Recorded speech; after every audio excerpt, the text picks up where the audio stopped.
From Eye Care Partners, this is the Doc2Doc podcast, clinical discussions with our team of world-class eye care professionals across the country. Through connectedness and continuing education, we help patients see their absolute best for life.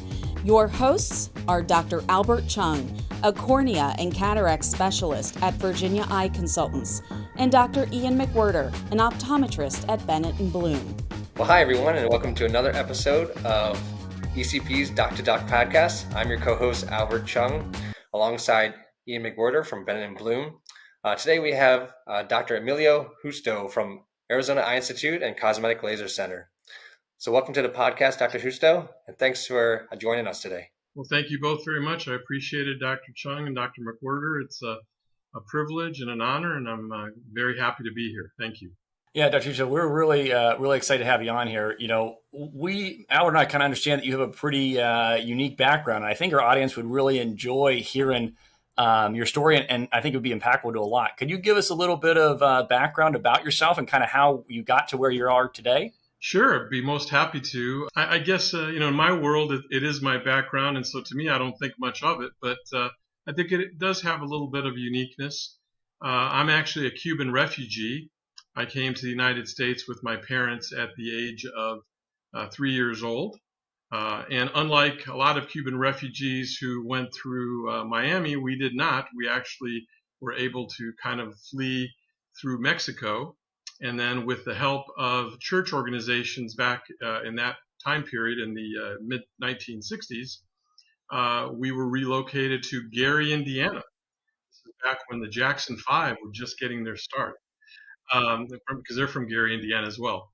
And so basically I did a lot of growing up outside Gary. I actually did some growing up in Northwest Missouri because as my parents were getting reestablished, my father working 2 jobs, my mother having to re-educate herself down 3 hours south in Indiana University, I actually grew up in Northwest Missouri with my grandparents from kindergarten through 4th grade while my parents were getting reestablished. Then we all united at 5th grade in Indiana. I then finished my grade school and high school there. And then I was extremely fortunate to be accepted into the University of Michigan's 6-year pre-medical medical program. And so that really accelerated the process for me because I graduated high school at 17. Went through the 6-year program, finished my medical degree at 23, then did my ophthalmology residency in Washington, D.C., and finished at 27. And then that's when I chose to move to Arizona simply because of the weather. I mean, I was just tired of the harsh winters, and I was looking for blue skies and palm trees. And the moment I came to visit Arizona, I instantly fell in love with it. And basically, this is where I've been ever since. So since 1989, that's when I established the Arizona Eye Institute and Cosmetic Laser Center. And I've just now started my 35th year in practice as of August 1st. And so it's been quite a journey, and it seems like just the other day. It's hard to believe. I'm sure time flies. That's amazing. That's amazing. Yeah. So what a journey. I always like to hear, how did you choose ophthalmology? Well, that has its own interesting story, and to be completely transparent about it, when you go through medical school, and I think you can perhaps relate, there's certain stereotypes, let's say. And when I was going through Michigan's medical school, there were the internal medicine docs who would talk to you and give didactics, and more often than not, they seemed a little nerdy. Then there were the general surgeons, right? And the general surgeons just seemed really arrogant. Oh my gosh, I mean, just over the top. But then, there was like a 2-week period in medical school where we had these didactics in ophthalmology just for a very short period. And each ophthalmologist just seemed so incredibly mellow and down to earth and easy to get along with and well dressed. I mean, all these little things that really shouldn't matter, but they make an impression on a young person, especially myself. I was pretty young. And so I started thinking about it, because originally when I went to medical school, I thought for sure I would go into obstetrics. And then real quickly, I just decided, hey, this is not for me. I don't want this overnight stuff and on call in the middle of the night. So I started searching for a different specialty. And ophthalmology is, the best of both worlds. You have clinical practice, you have surgical practice, you can deal with a variety of age groups, and for the most part, you can achieve very high patient satisfaction, unless you're in specialties like retina, where unfortunately certain conditions can't be helped. But basically, that's really the story. I mean, that's just what I did. And the people I came across, the attendings I came across, really had an impact. That's so interesting how those little kind of things and the certain people you meet along the way can really kind of shape your future like that, even if they don't even know about it. That's so impactful.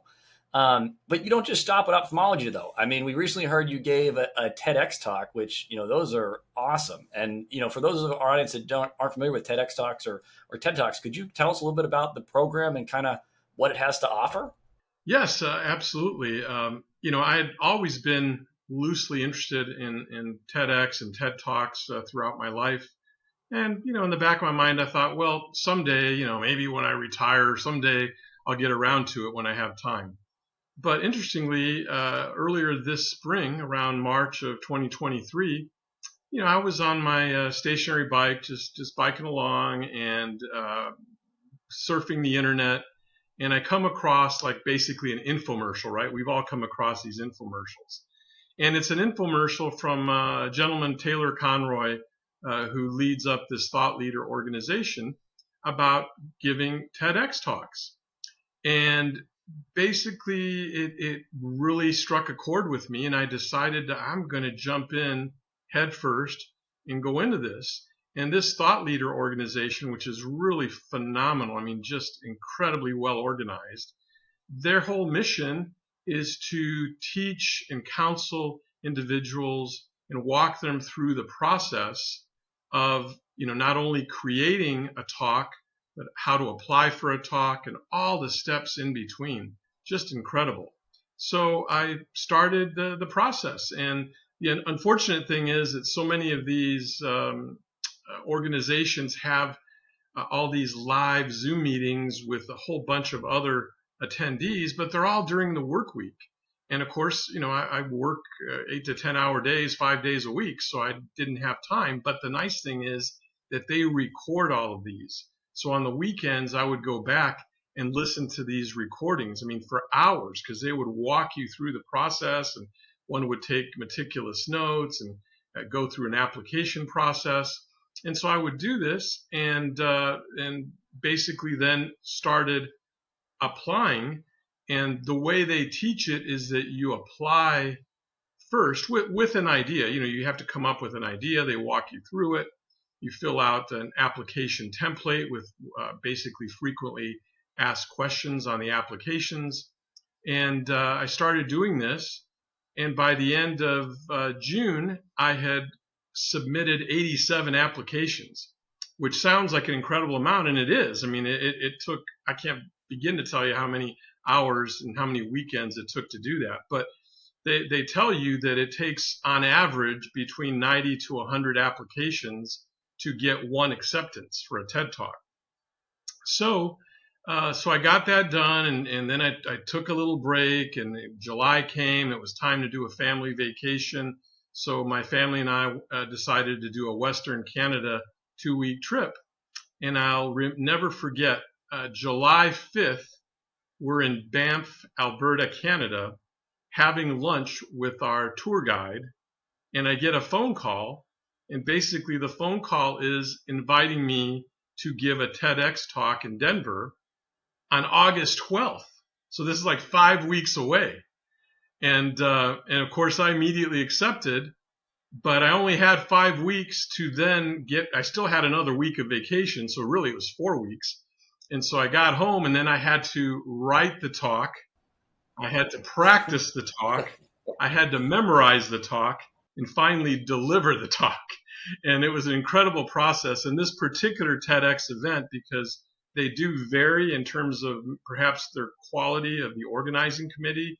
This particular event really had a great speaker coach who would do weekend Zoom meetings with all 12 of us speakers and would really give us tremendous insight on little pearls. So that really helped facilitate the process. But it was all in and not a lot of time to waste. Wow. So you put your whole talk together in 5 weeks? Yeah, really less, really 4 weeks when you think about it. Wow. I was still on vacation. That's incredible. Yeah. So I understand your topic was delayed gratification. Can you tell us a little bit more of how you came up with the topic? Maybe what were some of your other topics that you were thinking about, and also, why you thought they picked that one? Yeah, great question. So throughout my life, being again a Cuban immigrant, a refugee, in the back of my mind, I've always, to myself, I mean, it's not that I've told other people, but to myself, I've always considered a triad of success, which incorporates self-discipline, perseverance, and delayed gratification to get those nice things that you want. And so that's kind of been what I've preached all along. So when it came time to the talk, I wanted to do a talk on that triad. But the moment I started talking to the Thought Leader organization and one of the speaker coaches, they immediately said, hey, it's a great triad, but really you only have between 8 to 12, 15 minutes. Nowadays, these TEDx talks, they want you to do them more concisely instead of, 10 years ago, they were 18 minutes long, but a lot of people don't have the attention span, so they want to do shorter talks. And so they said, you really got to just pick one and not do all three combined. So I thought, delayed gratification really is a topic that hits home. And part of the reason for that, just sharing a little bit of personal information, that, my wife and I are blessed to have 3 still relatively young kids. They're basically teenagers. We have a 12-year-old girl and boys who are 16 and 19. And it's really been a challenge for us and for me to teach them this concept, because in today's society, unlike when I grew up and, we didn't have internet, we didn't have these social media, that it's a difficult concept to teach, delayed gratification, working hard to get to your success. I think in today's culture, it's all about, immediate rewards, instant gratification. And I've struggled with this with our oldest boy, who's, a wonderful young man, and I love him dearly. But, I think I've made some mistakes. I think I've given him certain things too quickly, like, for example, a car when he turned 16, and which he took care of it beautifully. But I felt that, it was all about an image for him. And it pains me deeply to say that basically a year later, I took the car away and I started over. And, wow. He hates me for that, but we still love each other. But now I feel like, no, I'm not going to go down this path. I didn't have a car when I was 16, and Right. we have to earn, what we obtain. And so he's in college, and he doesn't have a car, and he gripes about it all the time, but not ready to break that rule as of this moment. Yeah, that's interesting to bring that up. I mean, I have 2 young kids. I know Albert has a young son as well. And, I think about the same thing. I mean, you always want better for your kids, right? But at what point do you overshare or overgive opportunities that you didn't have, let's say? And, how does that affect them in the future? I think about that often. So the plan is to release this podcast simultaneously, with making sure that ECP and all the ECP doctors are aware of, what you've been doing, your talk, and really try to share that message, because it is such a valuable point, I think, whenever you get, to a certain level or let's say have some success, how do you, give your kids, as you said, the things maybe you didn't have, but also while teaching those kind of valuable life lessons. So that's a great balance, and I'm looking forward to your talk there. Now, and we're gonna share the link for that. But kind of just I'm curious because you see these talks and they always are so well done. They're always so polished. I'm kind of curious from your perspective as the speaker, what was the kind of experience like for you? Were you used to being a public speaker? Were you nervous? How did it go? Well, I was really looking forward to it, and I've always loved public speaking, believe it or not. I enjoy getting out in front of a group and speaking, but I'd be lying to you if I didn't tell you that, minutes, moments, seconds before I go on stage that, yeah, I was nervous. But, Yeah. but boy, as soon as you get on stage and that first sentence comes out, it's like something just carries you away, and next thing you know, it's over in a blink of an eye. And it's so interesting. In this particular venue, it was a beautiful venue. It was a small theater, and the way they had it set up is you go out there, and the lights are blasting in your eyes, so you can't see the audience. You almost have to wear sunglasses. That's how bright the lights are. So you're not really, in a way, it was good because you're not really being distracted by the audience because you can't really see them. It's dark in the theater, and the only lights are the lights that are shining directly on you. So that was kind of nice. But yeah, you do get a little nervous right before. But then once you get into it, boy, it's just wonderful. I just love that sort of thing. That's pretty awesome. Do you have any other insights about the process in terms of preparation? You said you only had 4 weeks. How'd you go about getting all that done? And did they help coach you through the process? Our TEDx event, because remember, keep in mind, these are independently organized. So from what I've heard from others, that there are some events that are kind of more poorly organized. This one was really amazingly well organized, and the organizing committee hired what they call a speaker coach that helps the speakers. And the speaker coach is a former TEDx speaker. So she's been through the process, very, very familiar with the process. She also helped me in terms of writing and giving me pearls. And the way this organization, the way Thought Leader teaches you to write a talk is following a certain template. And the template is basically as follows. You first come out and you give what they call a hook. Just a one-liner just to kind of grab people's attention.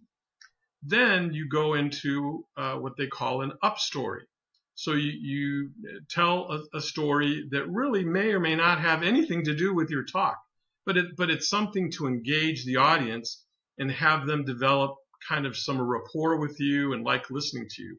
Then once you tell the up story, then you transition to a down story. And the down story is basically the problem that one has had, the problem that one is trying to address. Because in any TEDx type talk, you're trying to address a specific problem.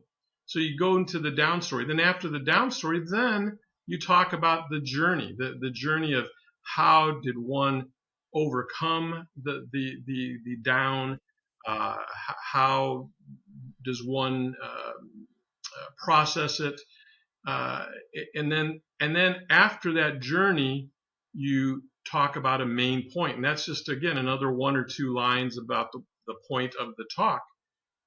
And then after that, it's a call to action. So basically, you tell the audience a few points, in terms of here's what I would recommend for you to deal with. In this case, delayed gratification. I gave 3 specific points. And then after that, it's just the close. So it's just a simple, again, 1 or 2 lines to do a close. So it follows this template. Now, if you go on YouTube and watch other TEDx talks, you'll notice that many of them don't follow that, and that's okay. It's not that you have to, but this is the template that the Thought Leader organization preaches because they feel that this is the best way to give a talk and also the best way to get one accepted. Those are great tips. I mean, I'm sure you can apply some of those, same things to your personal life too. Just, how to better communicate with people too. That's a great, storytelling is such a big part of communicating. Those are some great tips, I think. Well, one of the stories, of course, you'll hear about it if you watch the talk. But one of the stories that was basically my up story, just to gauge the audience's attention, is I talked about the fact that 5 or 6 years ago, my family and I were vacationing, and we were in Barcelona, Spain, and we're checking out of a hotel. And as my entire staff knows, that when I'm not in the office, if I'm in clinic, I'm dressed like I am right now. If I'm in surgery, obviously I'm in surgical scrubs. But any other time, I'm always wearing University of Michigan clothes with logos, right? Because I'm a huge Michigan fan. I bleed blue. Go blue. So I have my Michigan stuff on, right? My polo shirt, my shorts, my hat. And we're checking out, and this lady behind me says, she's American. She asked me if I'm from Michigan. And I said, no, I grew up in Indiana, but I went to college and medical school at U of M. And then she asked me, well, where in Indiana are you from? And I said to her, it's a little town. It's called Crown Point. You would never hear of it. It's tiny. And she goes, Crown Point? Crown Point is where my husband grew up. And so she yells for her husband, who comes toward us to introduce himself. Kid you not, her husband was my best friend in 7th grade. And I had not seen him in 40 years. I had lost touch with him because after 7th grade, that was in public school. I ended up going to parochial school after that. And so we kind of drifted apart. And so I hadn't seen him in 40 years. And here we are meeting, checking out of a hotel in Barcelona, Spain. And his family and my family were all leaving towards the very same cruise ship as we're leaving the hotel. Can you believe? I mean, what a small world, right? I mean, crazy stories like that. Small. That's so funny. That's amazing. Yeah, that's a great hook. You had me tied in the whole time. I wanted to know what happened next. That's great. So I got a question for you though. So, and maybe you addressed this in your talk, so I apologize if you did. But so, in your talk, do you give a metric for when you should get gratification? You talk about delayed gratification. How do you know when to take it? No, I don't really give specifically a metric because understand again that it's a short talk and you can only go into so many things. What I did share because the TED organizers like some sort of data or studies, and so I did go through briefly the so-called I don't know if you've heard of the so-called Stanford marshmallow experiment back in the early 1970s that a psychologist, Walter Mischel, conducted, where they took 4 to 6 year olds and gave them a marshmallow. Are you familiar with this, or is this making any sense? And basically asking them, okay, you can either eat the marshmallow now, or if you wait 15 minutes, we'll give you another one as a reward. And then they leave the children in a room and then they observe what happens. And a lot of the kids, they just can't resist the instant gratification and they just eat their marshmallow right away. Whereas others actually chose to delay gratification to receive that additional reward. But then interestingly, what they did is they followed all these subjects, all these kids longitudinally. And what they found was that those kids that showed delayed gratification in this study had higher success in school, higher SAT scores, and increased social and emotional development. I mean, just amazing study. So I talked about that study, at length during the talk. So very interesting. Man, I don't know about you, Albert, but if I put marshmallows in front of my kids, they're gone immediately. So I better hide them or something. They certainly are. Yeah, my son would have gobbling them up. So. All right. Well, Dr. Justo, okay. So you've been practicing ophthalmology for 35 years. You just gave a TEDx talk. What's next for you? What's the next thing you want to try to accomplish or challenge yourself with over the next 5 years? Well, I mean, I definitely want to do another TEDx talk. So I actually started writing one, and I just put it on the side for a little bit because then I'm trying to balance all these things, and with work, it's just so challenging, right? So I work on this other stuff in the evenings, on the weekends. I really do a lot of this work. But one of the other things I really want to do is to write a book, and that has to do with basically these same topics, the delayed gratification, self-discipline, perseverance. And so I actually have a publisher, and I've written the first 2 chapters, which I'm stoked about. It's probably going to be somewhere between 12 to 15 chapters, but so I'm looking forward to this weekend, because I'm hoping to crank out at least one more chapter, if not 2. And so that's really, I want to get that done. My goal is I got to get that book done, the manuscript, by the end of this year, so that I want to get it published. Ideally, if everything goes according to plan, by, let's say, around Valentine's Day, by February of 2024. And then at that point, maybe then either at that point go back and finish writing the next TED Talk, or maybe I can juggle both and do a little of each. But it's just hard, because it's very time intensive to do these things. Well, that's something it's a great hobby, and Ian and I are just amazed that you have these goals. You're a busy guy. You made it, and then you got to your next goal, and you keep going and trudging along. Yeah. Well, but part, I got to say, since we're all ECP family here, part of the reason I've been able to do this is that I've been a part of the ECP family now for a little over 3 years, and so one big advantage of being part of the ECP family is that although I still work very hard and put in a tremendous number of hours, but when you're not responsible, as I have been for the previous 30 plus years of managing and running my own practice and staying at work, to God knows what time of night, now I can just leave when I'm done with surgery or with clinic, and I have a little bit more time to myself than what I normally did before. And so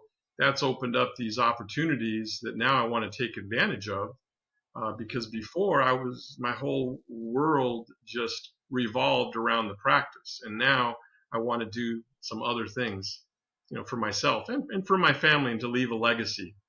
Yeah, no, I think that's great. Let's talk about ophthalmology a little. Sure. What are your specific interests in ophthalmology?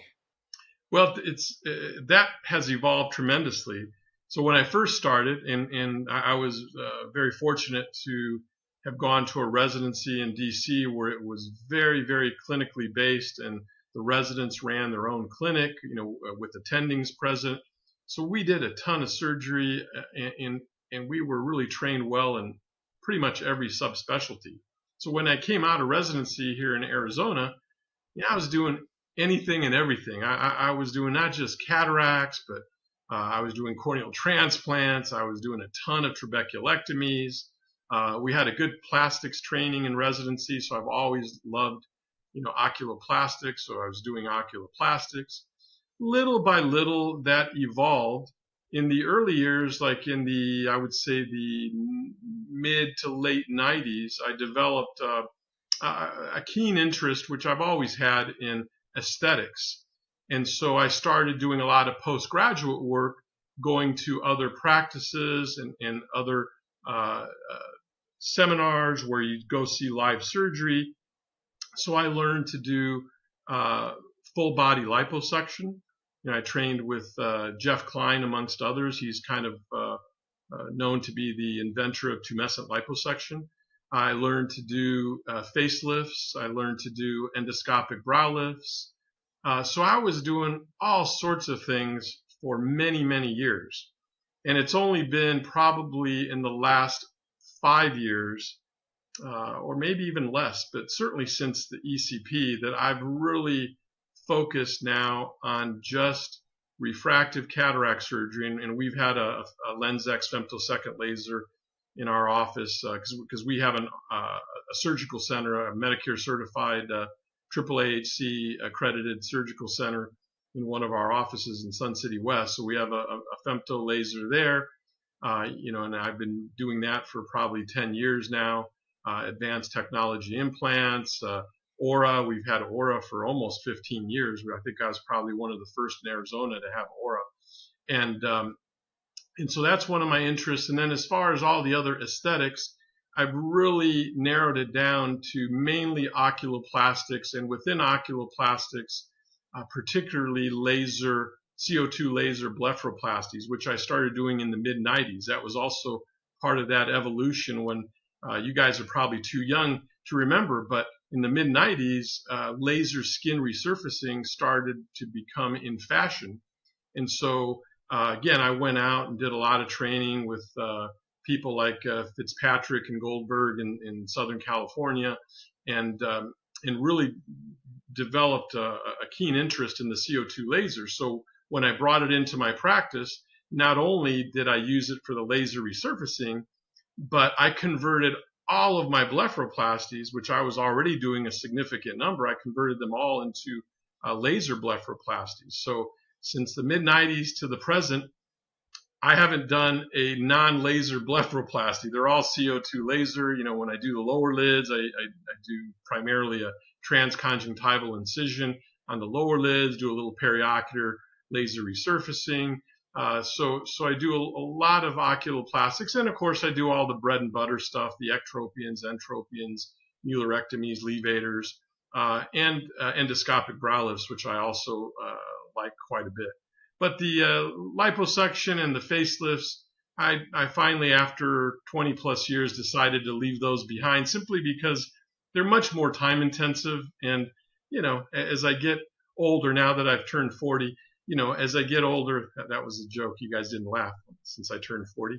I thought you were 39. Yeah. So, you know, as you get older, you know, I'm not as patient to be sitting there with a 3 or 4 hour procedure. So I like the shorter procedures. And so now it's a lot of blephs and a lot of cataracts, and that's what I do. You know, I operate 3 days a week, and then 1 day a week I do, you know, 25 to 30 bleph consults. Another day a week, my Fridays, like tomorrow, I do the same number of cataract surgery consults, and that's it. That's my life. Man, it seems like you got it figured out, and it's great that ECP kind of afforded you. You know, it sounds like some of these opportunities to, you know, have that kind of work-life balance that you were looking for. You know, as this goes out to all the ECP network and the other doctors out there, if there are other you know, comprehensive ophthalmologists that want to kind of take on maybe a plastics focus, do you think that is, you know, feasible, or how would you suggest they kind of get started in that? Absolutely, and that's the other thing I neglected to mention earlier, but that's on my to-do list. I got to carve out some time. Is that you know, in years past, I've intermittently preceptored or done some training for outside surgeons that have come to our office to learn whether it be laser blepharoplasty or just blepharoplasty in general. And so I feel strongly that honestly, any MD or DO, any medical doctor, any surgeon, or even not a surgeon, excuse me, any physician who wants to do blepharoplasty can be trained to do it very proficiently, safely, with great results. And I know that may contradict what others may say, because I think some, you know, let's call it what it is. Some surgeons want to protect their territory, right? It's just like, you know, plastic surgeons don't like it when, you know, facial plastics or ophthalmic plastics or dermatological plastics, you know, tread on their territory. But the reality is that I can teach anyone to do blepharoplasty very safely. I'm confident of that. I've done it. I just had a couple of months ago a dermatologist from New Jersey. I don't know how he found me on the internet, but he contacted me through the website and wanted to come out to learn blepharoplasty. So he came out for 3 days and spent 1 day in clinic, you know, seeing, you know, 25, 30 consults, and then 2 days with me operating, you know, just watching, of course. And by the time he finished, he said he was ready, willing, and able. He was looking forward to doing blepharoplasty back in his dermatological practice in New Jersey. So, you know, believe it or not, I think that even even family doctors, we have a family doctor in our area who's been around for a long time, and he does strictly aesthetic surgery. And he doesn't, for the last 25, 30 years, he doesn't practice family medicine. And he's good. So it just goes to show you that if you have the desire, you can really learn it. And one of the things that I want to do is to develop a more structured program where I can reach out and have doctors from across the country come spend time with me. Right now, it's just been kind of haphazard because I haven't really devoted the time and energy to kind of market and publicize myself. But I definitely want to do that in the next 6 to 12 months at the most. Well, it's been fascinating to hear this and hear this evolution of your practice and how you got different skills by learning from different surgeons, and just great to see how you've passed that along to the next generation and other surgeons and other doctors, really. When you switched over to CO2 laser, can you tell me about how does that affect the financial productivity of your practice? Oh, that's a great question.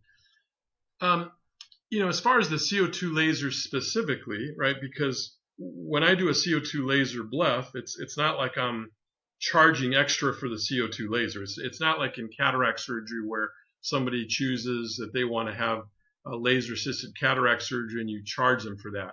I suspect maybe there might be surgeons that do that. I don't know. I've never done that. Basically, for our practice, because I do so many blepharoplasties, I do 700 to 800 blepharoplasties a year, that the cost of originally acquiring and maintaining a laser is just kind of built in. But unlike the femto, right, that has a disposable piece that you have to purchase per patient, that's not the case with the CO2 lasers. So the only ongoing fee is just your annual service contract. But indirectly, you can't refute the fact that patients love, there is just that laser, that LASER is just a buzzword that patients love to hear. And so indirectly, the fact that I've been doing laser blepharoplasty since the mid-90s, I am certain has increased the number of patients that we have seen, because somehow insidiously, and not through any targeted marketing campaign, just insidiously, we have just developed such a following, not just locally, but we get people from all over Arizona. We get people flying in from out of state. We have a huge following with the airlines. So American Airlines, back in the day, they were originally America West, that was based out of Phoenix. America West, that was then bought out by U.S. Airways. U.S. Airways was bought out by American Airlines. But going way back to even the America West days, we have this following of flight attendants that just keep coming in. I probably have done easily a couple hundred blepharoplasties on flight attendants, and to a lesser degree on Southwest Airlines as well. So it's this word of mouth that just keeps spreading and spreading, and it's just been such an insidious thing. And about 6-7 years ago, we had a patient that found us on the internet from, believe it or not, my staff can attest to this, from Finland. And this patient and one of my back office supervisor maintained a communication via email for about 6 months. And finally, she decided to fly to the United States, and she came and had surgery with me. So it's really crazy. It's kind of like the Barcelona story, checking out of the hotel. Things are just crazy the way they develop, and it's just been an insidious thing. It's not something that I went out there and did billboards or anything like that. Yeah, word of mouth is great marketing. It sounds like you have a lot of good people talking about you, so that's great. Well, Dr. Justo, we really appreciate you being on the podcast. I enjoyed talking with you. Last word is yours, though. Do you have anything you'd like to share with the audience or anything like that? And we're going to get your your TED Talk linked out to this podcast as well. I appreciate that. Well, I guess my final words are, life is short. Enjoy every moment of it. Stay positive. Have that fire in the belly. Have that grit. Have that resilience, which I talk about in the TED Talk. Never give up. Never let the naysayers sway you away from your goals and ambitions. And do what you're put on this earth to do, and what God's put you on this earth to do, and just be yourself. And life is good. Life is good. And so I really appreciate this opportunity, and it's a pleasure to meet both of you, Dr. McWherter and Dr. Cheung. Thank you so very much for this opportunity. It means a lot to me. Thank you. Yeah, well said. Well said. Well, we appreciate you guys tuning in to this episode of the Doc2Doc podcast. You can find our other episodes on Spotify and YouTube. And until next time, have a good night, everybody. Good night.